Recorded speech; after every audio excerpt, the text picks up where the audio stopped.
আসসালামু আলাইকুম ওয়া রাহমাতুল্লাহি ওয়া বারাকাতুহু। নাহমাদুহু ওয়া নুসাল্লি আলা রাসূলিহিল কারীম, আম্মা বা'দ।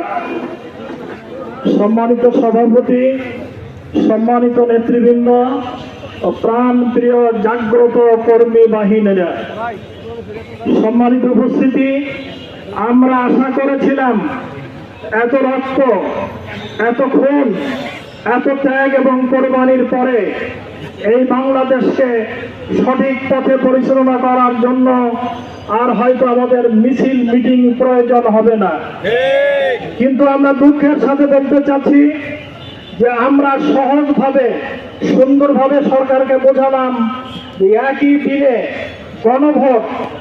গণভোট যদি স্বীকৃত না হয়, গণভোট দিয়ে যদি জনগণের ম্যান্ডেট যদি আমরা না পাই, তাহলে জাতীয় নির্বাচনের ভিত্তি কোথায়?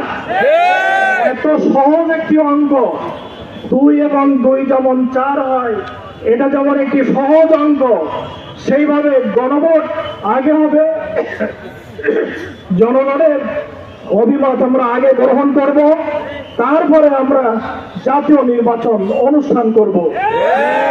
এতটুকু সহজ অঙ্ক, এতটুকু সরল অঙ্ক আমাদের প্রধান উপদেষ্টা বোঝেন না, উপদেষ্টা মন্ডলী বোঝেন না, এবং বিএনপির বন্ধুরা তো বলছেন এটা তো আমরা বুঝিই না। ওনারা এক সময় কেয়ারটেকার সরকার বুঝতেন না, ওনারা বলতেন যারা পাগল এবং যারা শিশু তারা ছাড়া আর কেউ কেয়ারটেকার সরকার বোঝে না।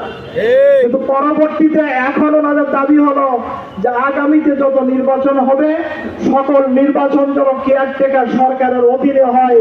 ওনারা এখন বাংলা বর্ণমালা চিনেছেন, কি বলো?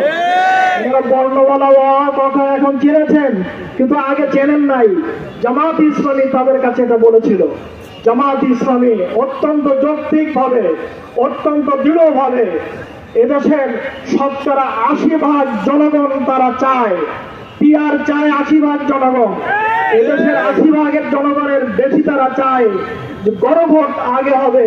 গণভোট হলো জুলাই অভিযানের, জুলাই বিপ্লবের জন্য ভিত্তি। এই ভিত্তির পরে হবে জাতীয় নির্বাচন, তাহলে এই নির্বাচন বৈধ হবে। তাহলে হলে পরবর্তীতে হাইকোর্টে এবং সুপ্রিম কোর্টে যে এর বিরুদ্ধে তারা আইনি লড়াই করবে এবং এর সবকিছু ভেস্তে যাওয়ার, নষ্ট হয়ে যাওয়ার সম্ভাবনা আছে। এই জন্য জামাত ইসলামী অত্যন্ত দূরদৃষ্টির সাথে, বিচক্ষণতার সাথে তারা যে 5 দফা ঘোষণা করেছে, আমি সরকারের কাছে আহ্বান জানাতে চাই, পিআর মেনে নিন, আগে গণভোট দিন এবং এটা